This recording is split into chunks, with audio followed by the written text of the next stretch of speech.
بہن کی شادی کو 2 سال ہو گئے، ایک بیٹا بھی ہے۔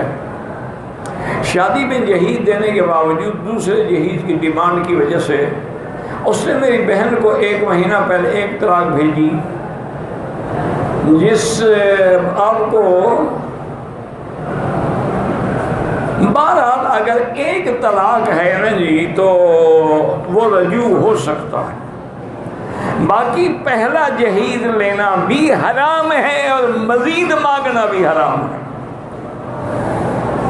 یہ جو مطالبہ کرتے ہیں شادی والے دولہے والے کہ ہم اب تب لڑکی سے رشتہ کریں گے جب ہمیں جہیز میں گاڑی دیں، فرج دیں، مکان دیں، فلاں دیں، یہ بالکل حرام ہے۔ اب تمہاری مرضی، حرام کھاتے رہو، وہ تمہیں لڑکی بھی دیں الٹا پیسے بھی دیں۔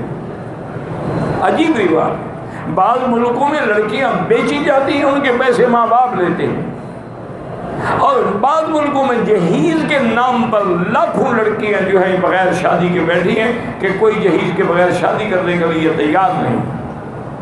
انا للہ و انا، یہ بالکل حرام ہے۔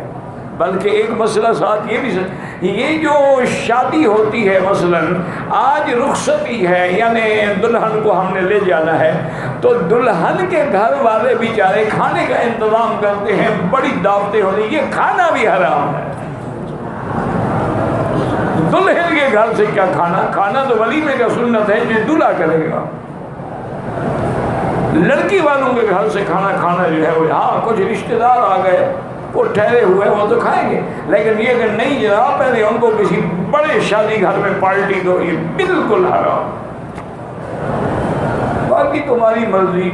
تو اب تو حرام کھا کے اتنے عادی ہو چکے ہیں کہ ڈکار ہی نہیں لیتے، تو مسئلہ سن کے کیا کریں گے؟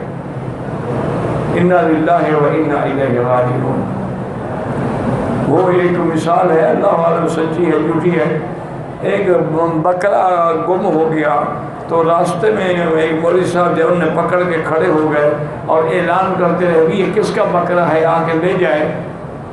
ایک تھانے دار گزرا وہاں سے، اور انہوں نے کہا مولوی صاحب کب تک کھڑے رہو گے، یہ مجھے دے دو، اگر اس کو آپ کھائیں گے نا تو آپ کو پیٹ میں درد کرے گا، ہمارے اندر بہت اجڑ کھڑے ہیں حرام کے، یہ بھی وہاں جا کے خوش رہے گا۔